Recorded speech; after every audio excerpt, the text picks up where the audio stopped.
Okay, pretty much the last of the video blogs. So what I want to do is very quickly go over the last two panels here. We've already sort of covered this when I was talking about Micronesia in general. When you get into Eastern Micronesia, in other words, just saying that's east of Coast Line, you get into an area that's got an even smaller population. The actual land area just goes, it just completely disappears. So you're now in the stereotype of the desert island, so beloved of bad movies in the 1950s and stuff. And this is the marshes in Kiribati. This is the area where you're talking about, maybe 8 to 10 foot is your highest piece of real estate, massive, enormous lagoons, very, very small pieces. What you had was populations that were dispersed over these, in large part due to the Guyvan-Herzberg pressure. The fact that you have very marginal amounts of water. And to a certain extent, that issue of the desert analogy is maybe a little bit sort of accurate. So what's your constraint? Your first constraint was basically fresh water. Second constraint was just actual physical land areas. So your populations were never concentrated, you just couldn't do it. You don't have the larger islands like say Pohnpei or something where you can have a large group of people. So populations were very, very small, they were very dispersed. So therefore, the highest level of social structure sort of ended at the idea of the clan. So what you have is again, as with the rest of traditional Micronesia pretty much, is female-based clans. Women are in control of dry property. Men are in control of water resources and things related to water, fishing nets, canoes, etc. And that's sort of your social division. Nothing that's normative. What you do get, it's interesting in this region, is in this far eastern region, is you get this sort of idea of not really bilateral kinship, but what you find very frequently is, especially when people get married, the couple will decide which family they're going to move in with. So even though you trace descent through women, and you've got this idea that men are always always have to be concerned if you want to, always have to pay attention to the women they grew up with, i.e. their female relatives, even after marriage. So what this means is that a couple will basically decide between the husband's resources, family size, land area, etc., versus the wife's resources, which of that set of people are going to move in with. Now this is really unusual. You see it actually normative in Kiribati, but you also see it a lot in the marshes. We call this ambilineal, ambilocal. So even though people know all their relatives, they decide to emphasize a particular set of it's pretty pragmatic. It doesn't work very well in larger populations because kinship becomes more important than the resource access. But in an area like this where resources are so critically marginal, you find that people tend to make those choices a lot. So people basically think pretty practically or pragmatically about what the family can give them and what they can contribute. And what it also means, of course, is the families decide whether they want to have them show up or not. So you end up with sort of interesting jockeying for social position between people in terms of, especially on marriage. One of the side effects of this, not surprisingly, is a major increase in the amount of divorce. So women throwing men out, divorcing their husbands, is real common in this area traditionally, and that was because of this. What was the guy going to contribute to the family's needs? I'll have to see if I have to pause this due to the guys doing green machine outside. So what you get is this whole sort of structure of social relationships. So the key here is very small land areas, dispersed populations. Now, all this just gets turned on its head in the 20th century, first with the Japanese, but more so with the Americans. So from that, we segue to this.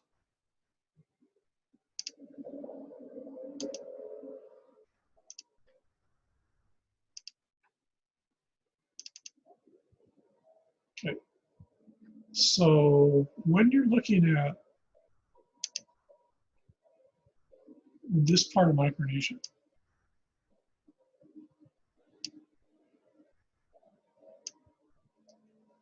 What you're looking at is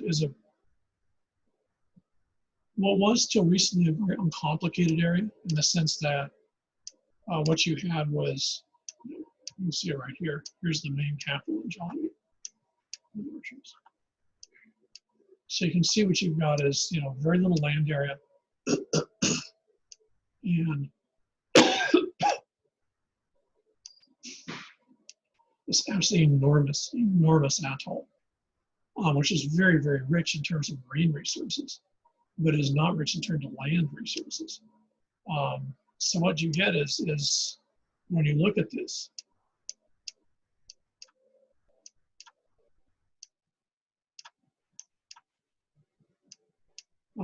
is a very complicated situation when you start to add in the realities of the 21st century. Now, if you notice we have that area, then all of a sudden when you zoom in here, you got this incredibly concentrated population in this very, very small spot. And if you think about it, there's absolutely no way that works from a Geiger-Herzberg effect. So this is very typical of the problems you get into in modern Micronesia. Now, the Japanese were responsible for part of this. The Japanese wanted to concentrate populations, especially in the pre-World War II, World War II period, because they wanted to be able to keep track of people. Because remember, what they were talking about is military security. They were sure that they were going to have wars. These were basically, all the islands were basically set up as sort of like forts, if you want to think of it that way.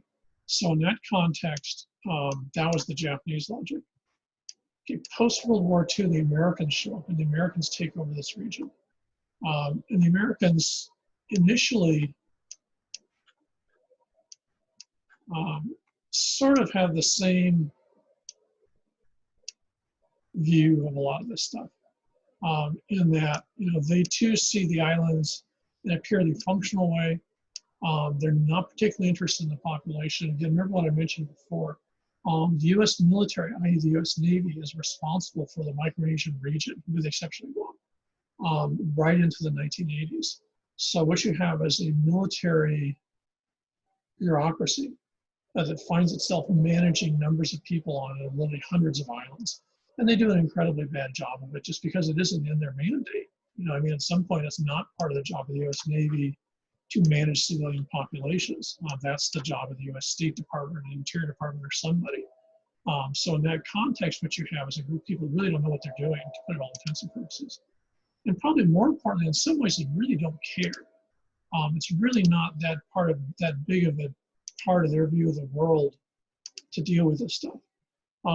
Their job is to protect the United States and protect the interests of the United States.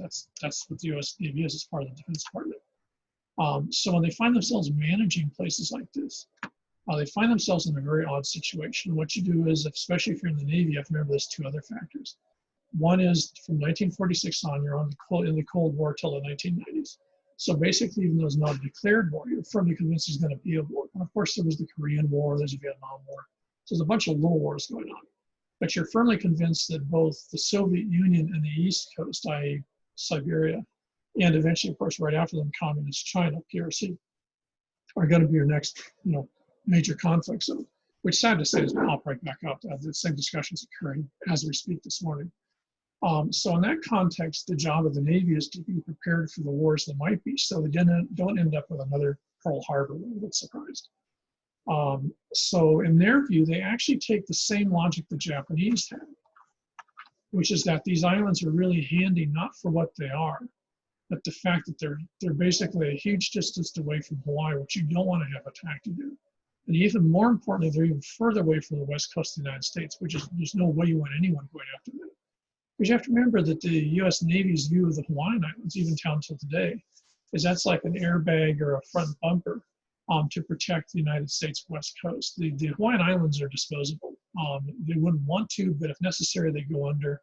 That just shed a few tears, and that's okay. It's not San Francisco, it's not San Diego, it's not part of the continental United States, or is the military sees the real United States. And of course, if you're Pearl Guam, your butt's really stuck out there. So when Micronesia falls under U.S. control in the 1940s, the military sees it, and the U.S. government sees it as being yet another airbag to present keep the scary folks over here from invading this way. So they take exactly the same logic that the Japanese had in the first half of the 20th century, which was an airbag keeping the Americans from going this way. And they just sort of do a 180 and reverse it.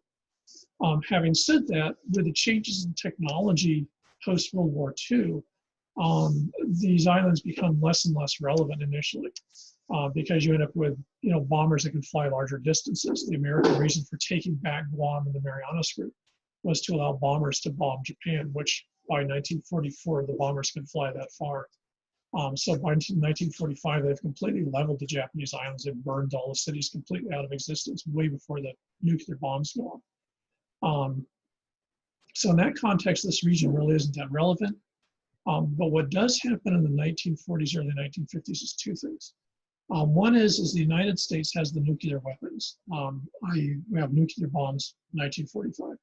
Initially, we're testing them in the southwest, New Mexico. Then they shift tests outside of Las Vegas. And those very quickly go bad because you have to remember they don't know what these things are doing. And so radioactivity was sort of a hypothetical thing until they start lighting off these bombs, and especially the ones outside of Vegas. There's a famous one where the wind shifts and parts of Las Vegas get covered in radioactive dust. At that point, the United States realizes that they don't want to test these weapons, especially as they're planning on making bigger ones in the United States, because there's going to be trouble. It's not going to go well. So what they do is they basically decide we got to find some place that's really isolated to test them. Now they could have done Alaska, but that was problematic for a bunch of reasons, not the least of which it's close to Russia. So they're looking for a place, and suddenly this sort of light goes off in someone's head, and they go, hey, wait, think about this. Look at all these little tiny islands. And remember, you have to remember, in the American, Euro-American viewpoint, all the folks that live in these islands, because they use multiple islands, are in their view, nomadic. So if you ask the folks living here, for example, to just sort of get off of this island and go hang out up here so you can blow up this island, then you've got basically hundreds of miles in any direction that you can do whatever you want to. There's not going to be any consequences to it. It's not like you got the city of Las Vegas just down the street.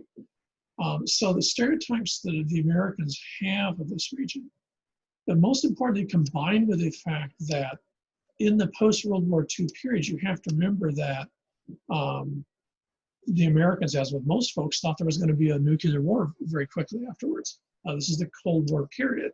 And so they need to test what these weapons can do to get a better grasp of them so you can figure out how to use them more effectively. Becomes really critical.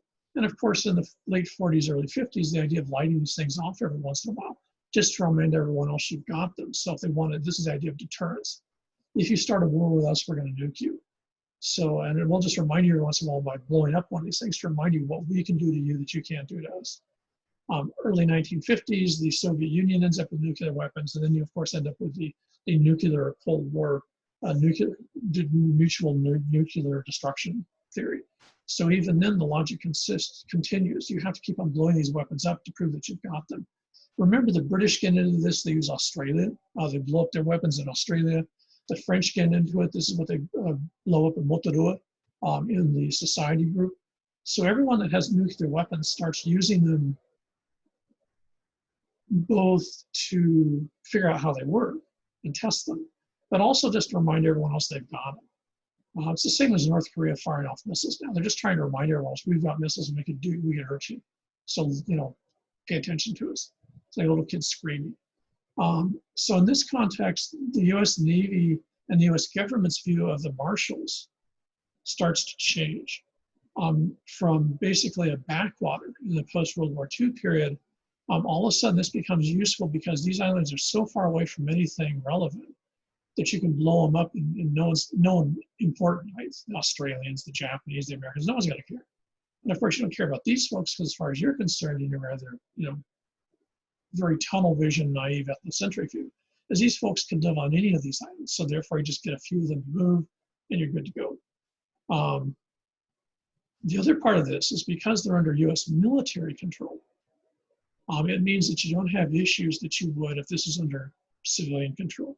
You don't have to negotiate with the government. You don't have to PR them. You don't have to ask, what are we going to give you for this? You can just say, hey, we need this because it's in the best interest of the United States. Because the population is so small, because they're not US citizens, all they're going to be able to do is go, okay. They don't have any say in it. This is done to them. It's not done for them or with their acquiescence. So it's in that context that then the rest of Micronesia gets folded in, because since you need the marshals, you now want to keep military control over all of Micronesia because you're not sure, but you might want Pohnpei for something. You might want Palau for something. So you sort of want to keep them in your back pocket, but you also want control over this region so someone like the Chinese or some other group can't come in, hang out here and see what you're doing over here. So Micronesia becomes strategically important to the United States, ironically, because of its absence of land, its absence of populations, absence of political control. Now, from the standpoint of the US Navy, the other factor that comes into place if you're managing this region, for example, is that the guys managing this region do not see it as part of their job description related to promotion, for lack of a better word. If you're the newest naval officer in charge of managing the Jaluit region, you're a U.S. naval officer that's basically, maybe commanded ships. You're doing this for a 3 or 4 year appointment with the idea that if you do a good job in this, you get good recommendations, that you'll go and get promoted to something else. So this is sort of like being the manager of a Target store.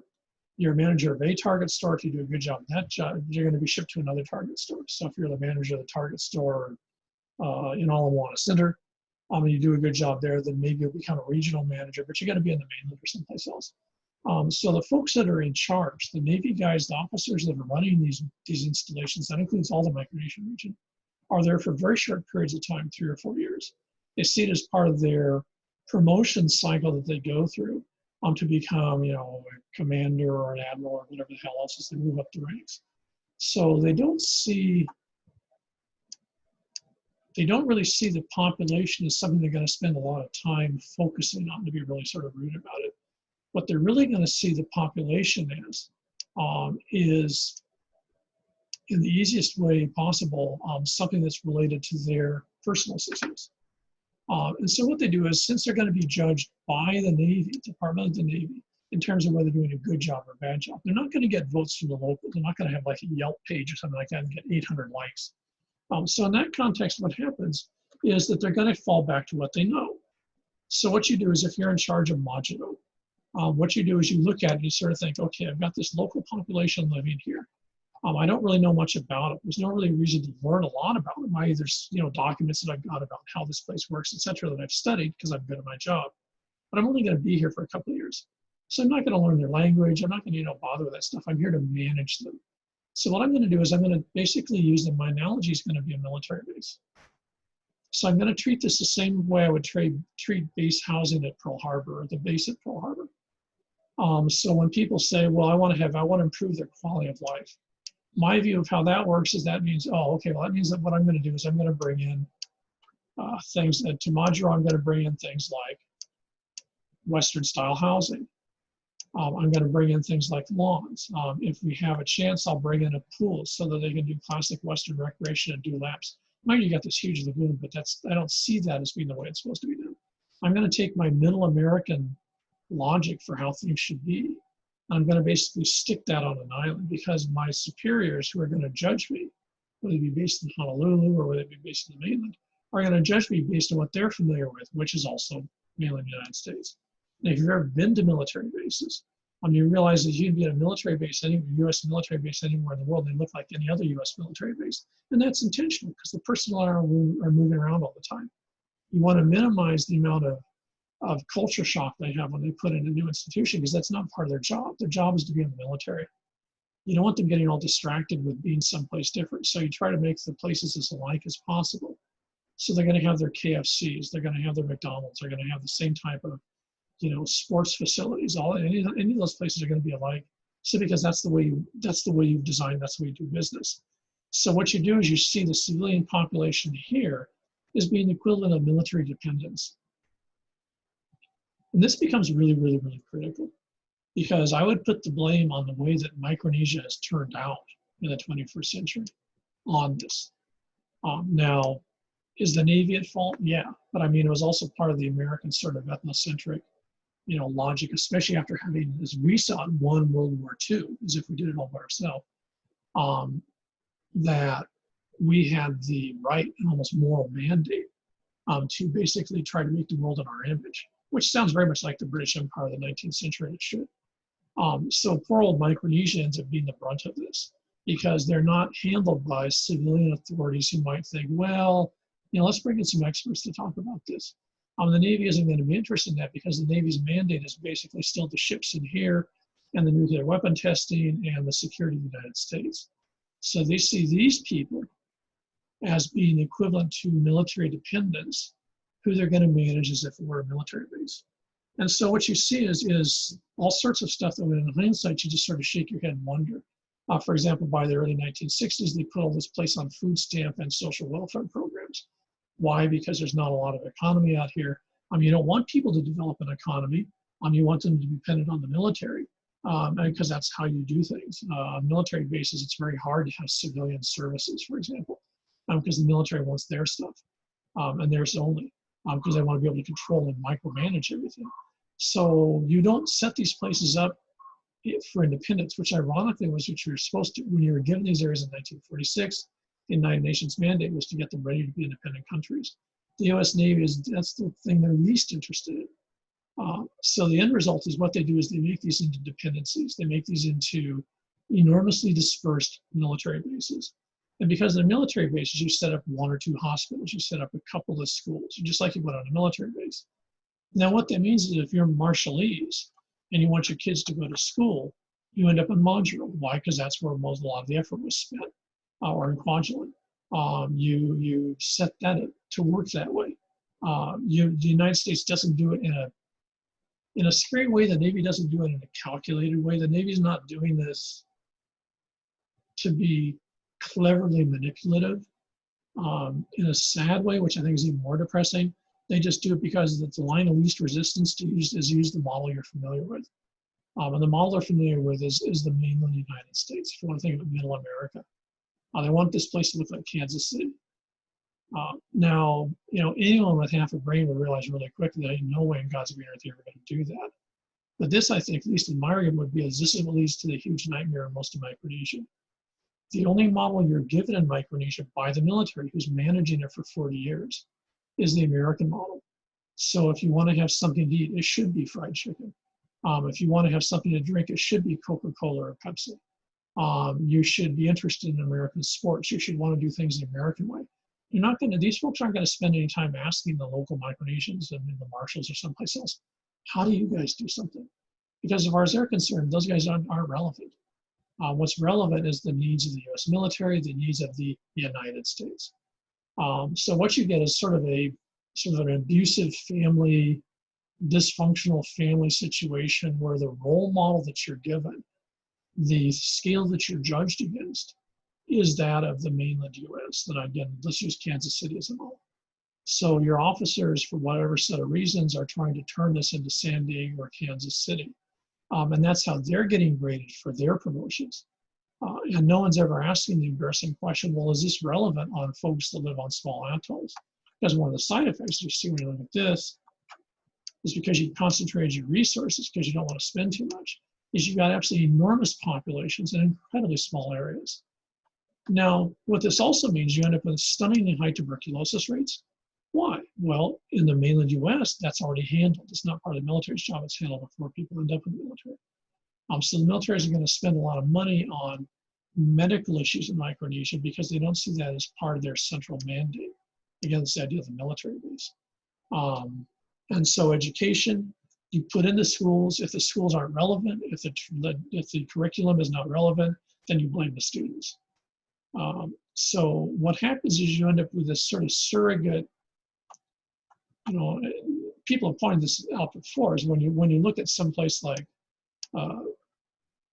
Micronesia or the Marshalls in particular, is it has almost a Disney quality to it, in the sense that what you end up with is this incredibly concentrated population, which is supposed to look, of course, Kwajalein being the quintessential example you saw in the video, it's supposed to look like the United States. So you end up with your golf course. You end up with pools. You end up with a decent school. You end up with all that stuff that you're supposed to have. because that's the way Americans do it. Never mind the fact you got this enormous reef here that you can swim in. So what you end up with is the American world, the subdivision, all the rest of the American world stuck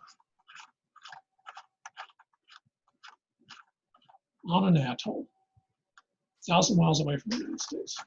And if you use that model, and somewhere along the line, what you don't get is any coherent effort from the folks in charge to sort of say, hey, wait a second, does this really make a lot of sense?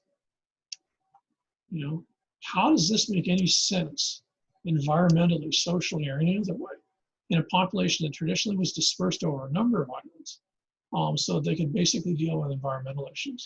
It says something really striking that the lagoon in Kwajalein is polluted, it has its jellyweeds. So you've actually managed to destroy this massive ecosystem just by trying to make it into part of Kansas City or San Diego. And what you also do is you make this the model for all the folks in Micronesia to be successful in Micronesia, to be, you know, in the modern world, is to emulate what you have in the mainland United States. Never mind the fact that that's an illogical model. It makes absolutely no sense. And of course, the American model isn't even sustainable in the United States.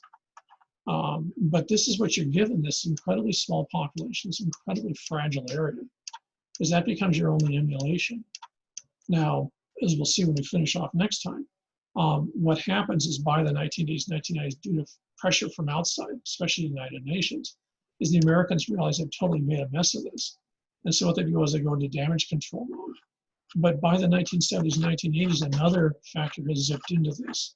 And that's if you watch the video, is the fact that by the 1960s, 1970s, what you have are long-range missiles. This is how you deliver nuclear weapons. And so even more so, you need to be able to fire a missile from one spot and make sure it hits where you want it to on the other spot. And that requires literally thousands of miles. And this is the reason for Barking Sands. Barking Sands is where they fire a lot of the missiles at Kwajalein. The other spot they fire them from is, I can't remember the name of the missile range in California. And you fire the missiles at Kwajalein. So Kwajalein becomes the spot we're watching. Remember that creepy spot of the video where they actually show the bombs, you know, the unset bombs or missiles landing. And so this is where you practice that. You need thousands of miles. So in the context post-1970s, 1980s, and now down to today, you need Kwajalein to keep testing and perfecting American weapons systems for the US military. So despite the fact that you've now got sort of civilian control and all the rest of this, the compacts of free associations, the main function of that is actually this base and what you do around this base. Now what that means is if you're Pohnpei, Palau, or any of these other regions, Yap, you're now incredibly marginal in a way that's even worse than it was in the 50s or 60s. So the United States is in a situation now where they're rethinking their relationship with the rest of Micronesia. The Marshalls, they're going to keep on a close rein because they need the Marshalls, more if they need Kwajalein. They're not going to give it up. But Kiribati, FSM, Palau, it's very possible they're going to basically cut those ties and let them be independent because they don't see any particular reason the United States should spend money on those parts of the world. But having said that, what you find is that the American attitude has always been what the Americans want. There's never been any sort of discussion about what the Americans have done in this region, what the Americans should do to fix it. In fact, the Americans have never admitted, if you watch that video, that they've ever sort of screwed this place up. They blame that on the locals. So what you end up is a population, most of Micronesia, I'd say this is actually true of a lot of the Pacific, that's been brought up for at least a generation or 2 or 3 generations now, where the models that they're told to emulate, the things that you should want to have, the things that you should want to be, the things that you have to be successful, are based on either the American, or if you're in the Western Pacific, on the Australians. And this becomes your model. If you want to be a success in the Pacific, you either have to act like the Americans, so you have to have, you know, degrees, you have to be Western educated, you have to speak English, Also true if you're in the Western part with Australia. Now, what doesn't happen in any of that discussion is the fact that there might be legitimate alternatives existing in the Pacific. So if you're in Micronesia, for example, there's absolutely no status to given if someone has traditional skills. Those people are basically seen as a version of the Bush image we had way back at the beginning of the semester in Melanesia. Those are ultra-conservatives who are living in a fantasy past, and therefore they've got no relevance. All the successful types are going to be elsewhere. So if you're successful in the Marshalls, what do? You try to get a decent education. You come and you get a degree in Hawaii or on the West Coast. When you've got that degree in place, what you then do is you get a job here and send money back home. And maybe you go back and visit once in a while. So the idea that there's anything of relevance in your home world in their traditional view is not part of the 21st century mindset in the region. And that's because the folks that managed this, especially in the 20th century, in a rather callously disinterested way, never even bothered to see whether there was anything of relevance and interest in this region. And for that, the US Navy and the US government can be totally put to blame. The mess that you have in terms of health and other issues in Micronesia, especially in the Marshalls and Cabos, is directly at the feet of the US military. They did it through unintentional benign neglect, trying to, acquiesce a role model that was inanely, ridiculously irrelevant. And again, if you think of that Nauru video, it's a perfect case in point. You try to make Nauru into part of a world that it's not. Nauru is never going to be part of Australia, especially when the vast majority of it's been destroyed. So, when you're looking at this part of the Pacific, especially Micronesia, a lot of the issues aren't particularly unique to that region, this idea of emulation and stuff, but the consequences of very small populations in very restricted areas makes these much more obvious than it does if you're living in someplace like Fiji.